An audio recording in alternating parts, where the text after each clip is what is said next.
Bem, a aula de hoje, o tema é urbanização.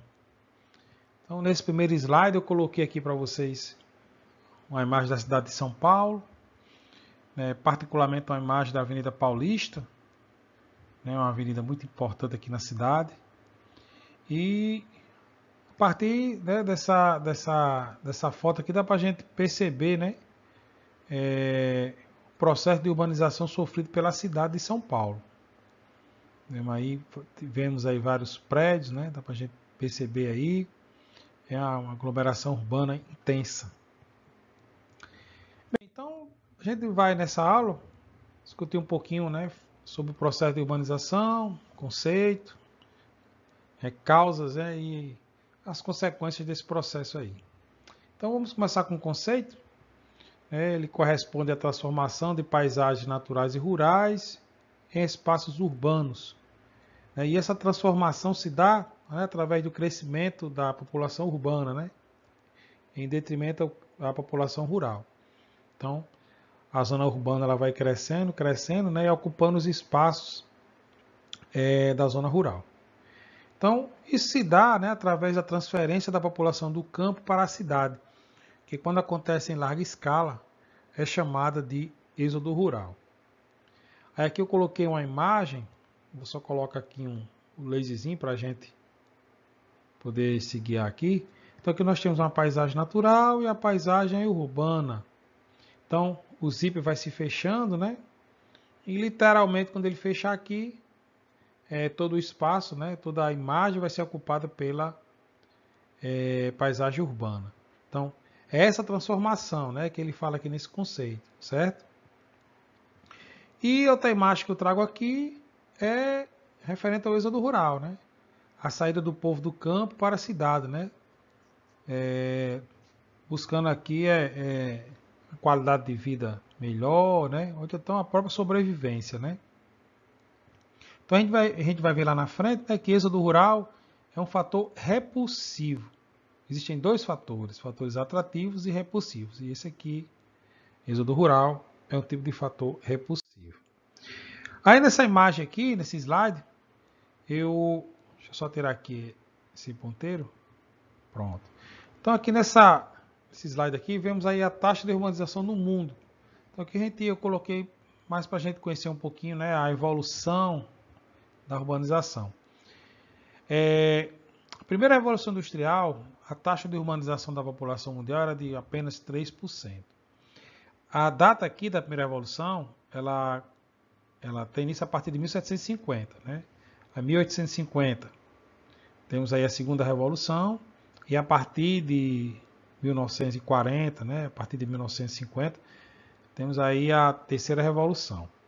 E em 1950, essa taxa sobe para 30%. Temos um aumento aí significativo, Porém, em 2014, ela passa para 54%, ou seja, mais da metade da população morando aí nas cidades, E a ONU, ela prevê aí até 2050, ela faz uma previsão de que deverá chegar a 66% essa taxa de urbanização. Isso é uma previsão, vai depender muito da evolução, desse processo, E aqui nós temos um gráfico mostrando aqui a evolução da população urbana, a partir de 1950, e a evolução da população rural. Ok? Historicamente, dois fatores condicionaram o processo de urbanização. Os atrativos, que estimulam as pessoas a migrar para as cidades, e os repulsivos, que as impulsionam a sair do campo. Vamos aos atrativos. Predominam em países desenvolvidos e em regiões modernas dos países emergentes.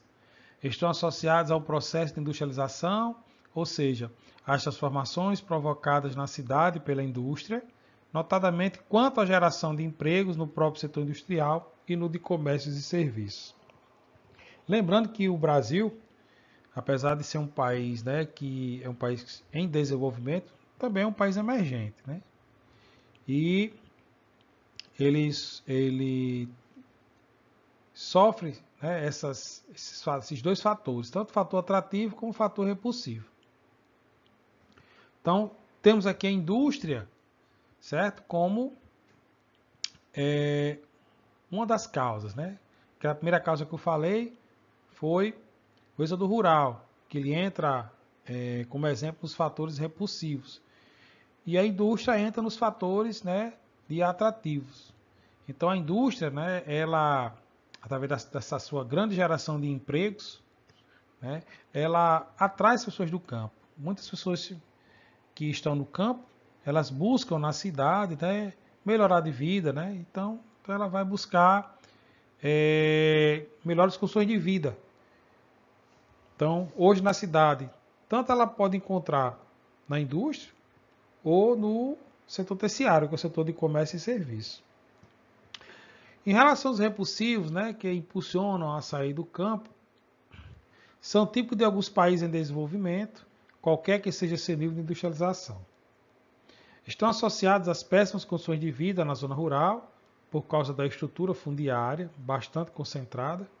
Então, muitas vezes o pequeno agricultor ele não tem condições, né, de produzir, então ele arrenda, né, ele arrenda seu pedaço de terra ou vende a uma grande empresa. Os baixos salários, falta de apoio aos pequenos agricultores. Pequenos agricultores, hoje em dia, eles buscam através de associações, né, tentam sobreviver. E do arcaísmo das técnicas de cultivo.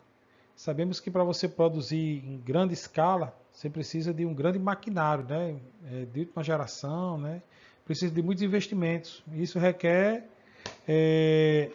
dinheiro, né, e muitas vezes o pequeno agricultor ele não tem condições.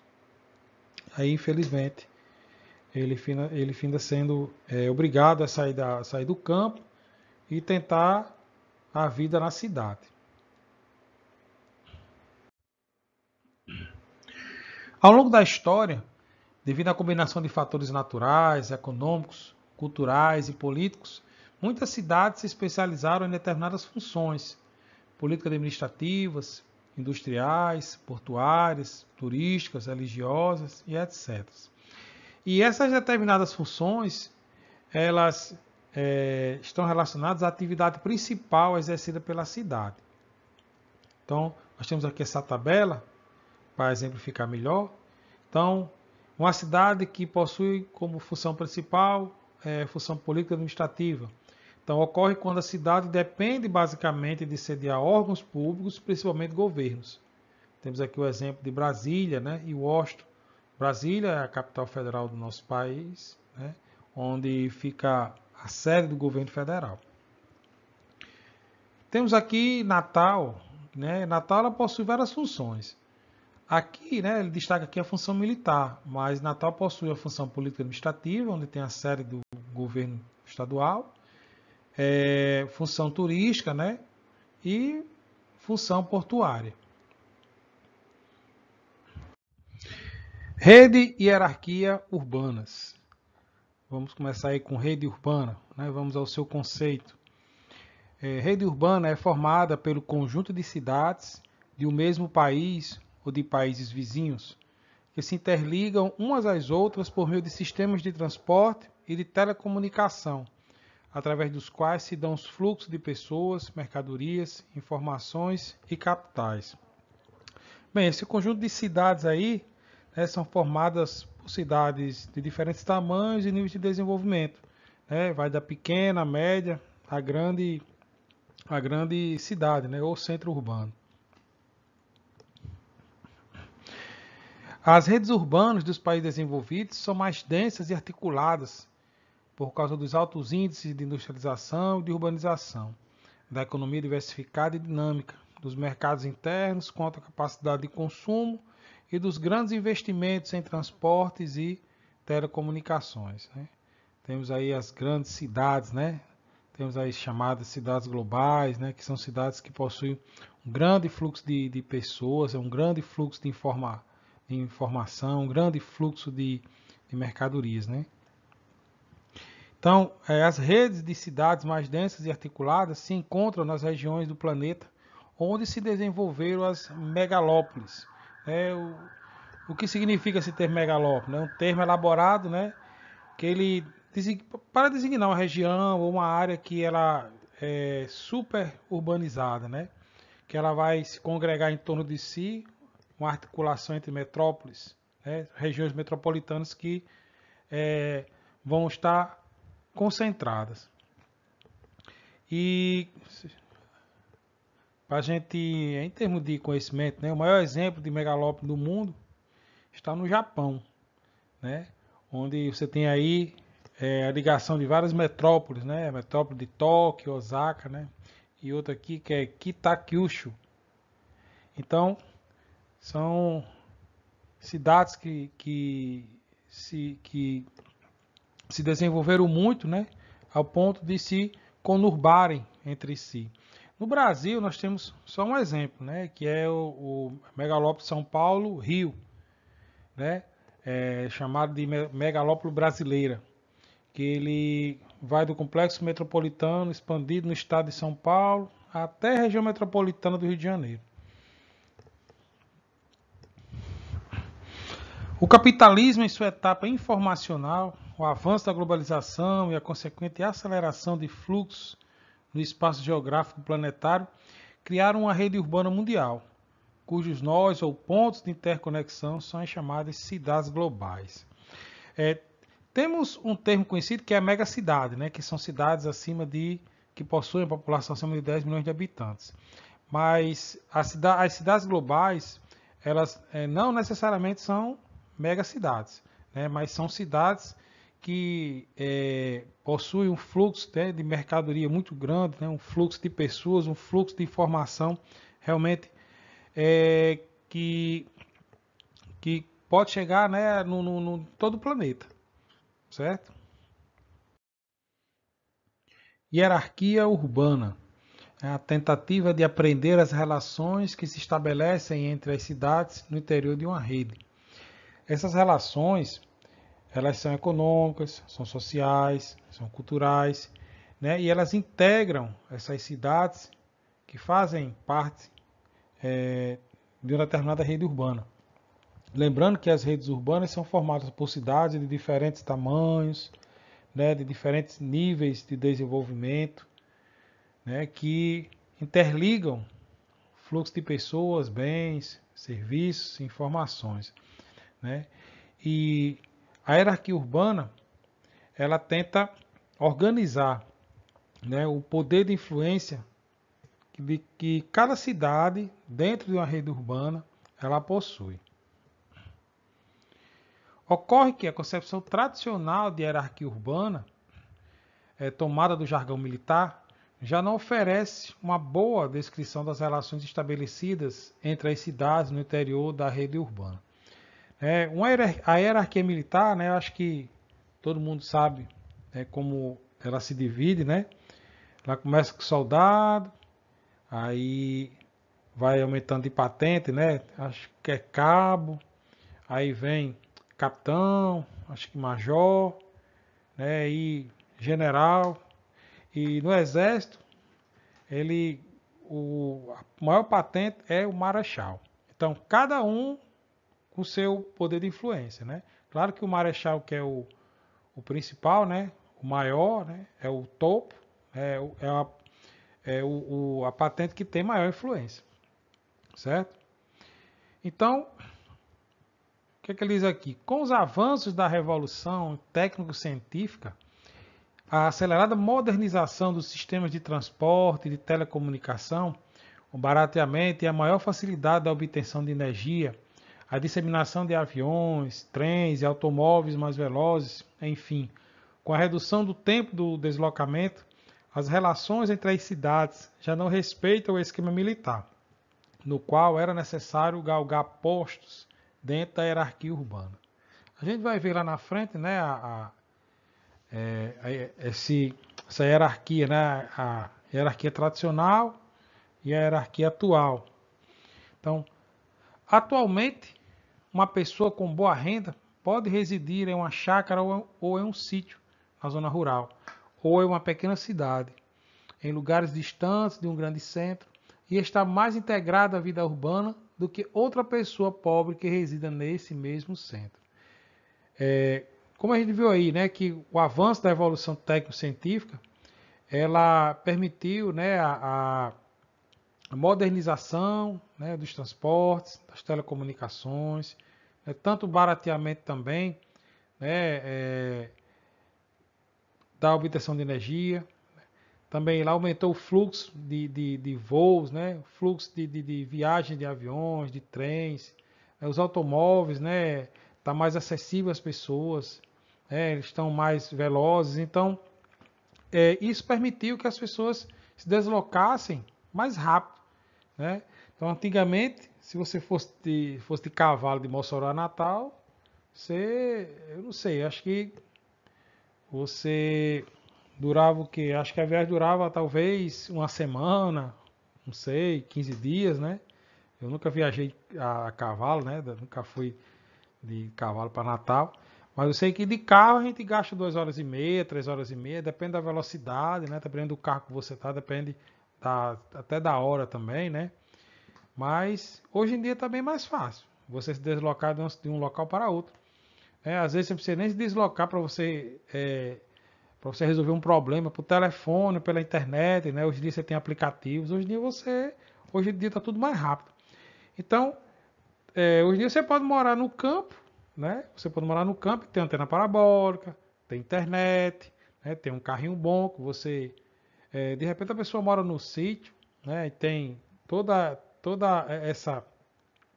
essa modernização aí, né? Todos esses sistemas modernos, né? Tem internet, tem toda essa tecnologia, né? Tem internet, tem parabólica, tem um bom carro, né?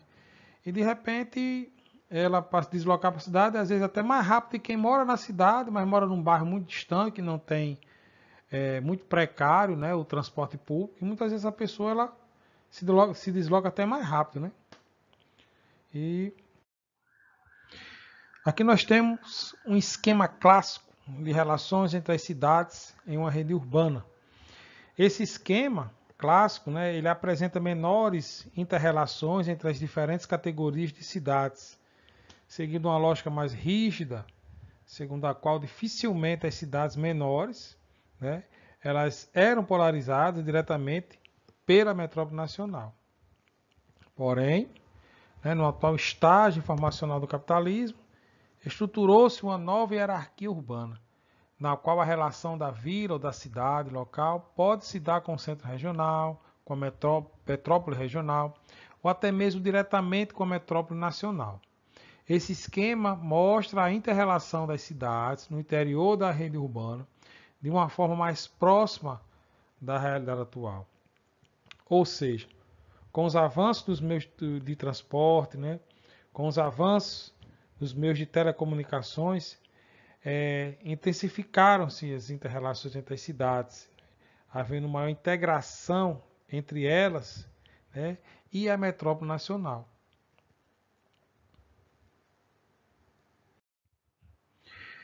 Aqui nós temos duas imagens para a gente refletir um pouco, né, sobre a questão da vida urbana. Aí, essa primeira imagem nós temos um morador de rua, né, e nessa imagem de baixo é uma pessoa onde ela tem sua casa, né, seu carro, né, tem uma condição de vida melhor, né?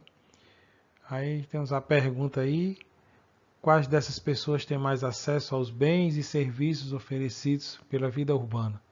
Então, eu acredito que é essa imagem de baixo, né, devido aí às condições financeiras, né, que provavelmente são bem melhores que o morador de rua aí que não tem nem casa para morar, né? Nem tem transporte, não tem nada. Então essa aí é a realidade hoje que nós temos aí nos centros urbanos, né? E aqui nós temos o mapa, né, da rede urbana brasileira. Temos aí esse verdinho aí, a grande metrópole nacional, São Paulo. Temos Rio de Janeiro, Brasília como as metrópoles nacionais. E a metrópole, né, temos as demais cidades, metrópoles, capital regional A, B e C, né, sendo Natal ali se enquadra aí na capital regional A.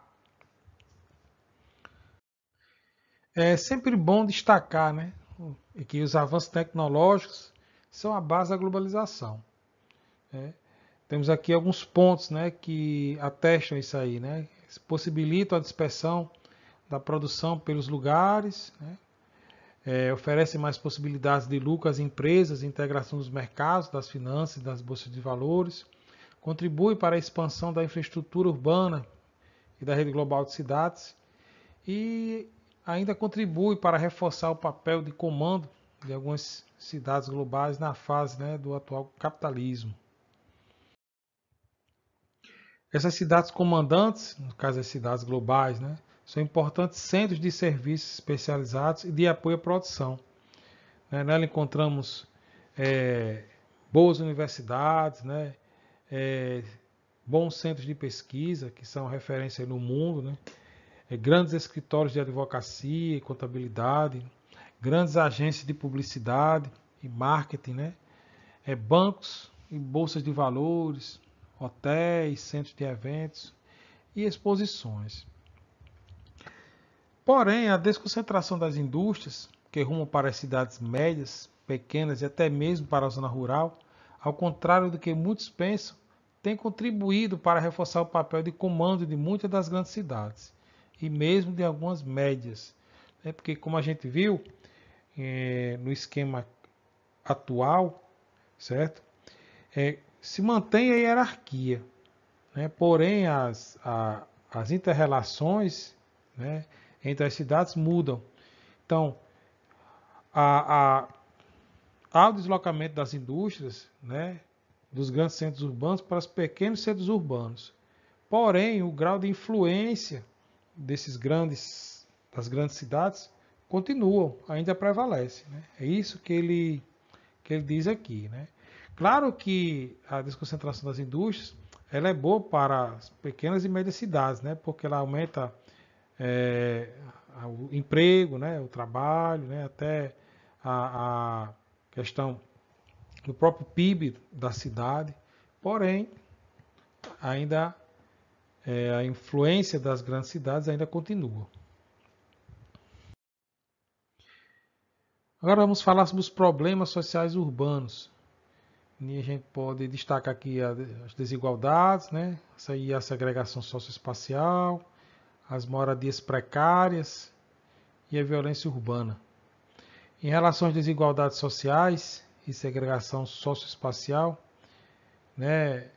As desigualdades sociais, né? A diferença entre ricos e pobres, né? Elas se materializam na paisagem urbana. Quanto mais acentuadas forem as disparidades de renda entre a população, né, maiores são as desigualdades de moradia, de acesso aos serviços públicos.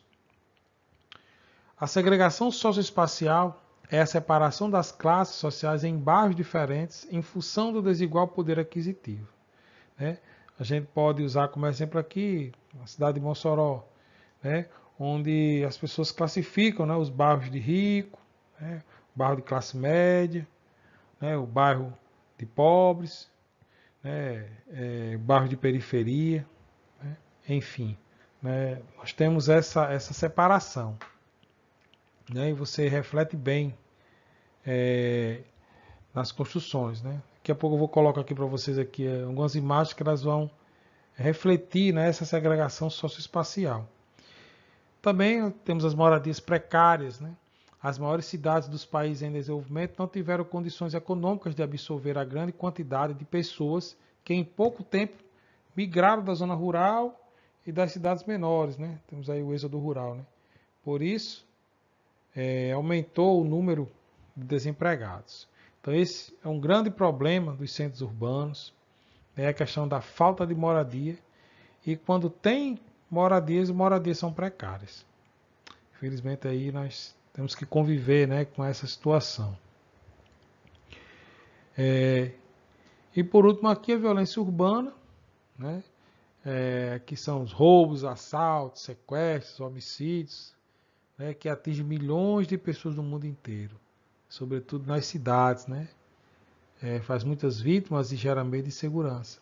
né, eu coloquei aqui, né, sobretudo nas cidades, mas hoje em dia na zona rural, né, já essa violência já chegou, né? Vamos dizer que a globalização, né, ela não só se deu com o avanço das tecnologias, mas também com o avanço, né, da violência, né? Hoje em dia a violência hoje ela está em todos os lugares, em todos os cantos, como se diz, né? Então, o indicador mundialmente considerado para medir a violência é a taxa de homicídio, ou seja, assassinato, né? Bem, então aqui eu estou mostrando para vocês algumas imagens, né? Vou mostrar algumas imagens. Essa primeira imagem aqui demonstra a segregação socioespacial. Temos aí um condomínio de alto luxo, né? Vizinho a uma favela, né? A um bairro bem precário, onde as casas, vocês observam aqui que é uma casa uma em cima da outra aqui, sem nenhuma organização estrutural. Enquanto nesse condomínio de luxo aqui, né? Cada apartamento tem sua própria piscina, né? Quadra de tênis aí, quadra de basquete, né? Então aí, né, dá para perceber aí uma disparidade muito grande, né? E aqui relacionado à violência urbana, né? Os moradores aqui dessa região aqui, né? Eles colaram um adesivo aqui em cima de uma placa de trânsito, área sujeita a assalto. Já pensou você vindo de noite aí, de repente se depara com essa placa aí? É de dar medo, né? E aqui em relação à moradia precária, aí temos aí, ó, você não consegue identificar aqui um cômodo, uma casa, né? Você tem aqui uma mistura aqui de material, mas provavelmente aqui é um lugar, né? Tem vários lugares aqui, então aqui representa várias moradias, né? Mas de uma forma realmente bastante precária. Aqui, provavelmente aqui você não tem aqui coleta de lixo, você não tem aqui uma água encanada, né? Uma boa água potável, né? Você não tem isso aí, infelizmente, né? Essa é a situação, grande parte, né, da população, das moradias. Bem, essa tabela aqui, né, ela demonstra, né, os moradores em aglomerados subnormais. Então, na África, né, subsaariana, num total de 203 milhões, mais da metade da população urbana vive em aglomerações subnormais. Aí vem a Nigéria, leste da Ásia, a China, né, sul da Ásia. Então, o Brasil aí, ó, no total de 44 milhões de pessoas, né? Ou seja, um total de 26,9% da população vive em aglomerações subnormais. Então essa é a realidade, né, em muitos países. E nessa última tabela, né, que retrata aí a violência contra a pessoa em países selecionados, né, esses dados são 2012, então provavelmente já estão desatualizados. Mas aqui dá para a gente ter uma noção, né? País como Honduras, né, a cada 100 mil habitantes, né, 90 pessoas morrem, né, de homicídio. Né? No Brasil, em 2012, de cada 100 mil habitantes, tem uma média de 25 pessoas, né, que morreram por homicídio. Né? E aí tem os Estados Unidos, né, de 100 mil habitantes, 4,7 pessoas morrem por homicídio. E aí nós temos essa tabela aí, né, para vocês terem uma ideia aí, né, que nos países, se a gente observar nos países emergentes, né, ou países em desenvolvimento, a taxa é bem maior, né, do que os países os países desenvolvidos. Bem, pessoal, então essa foi a nossa aula, né, então fique com Deus aí.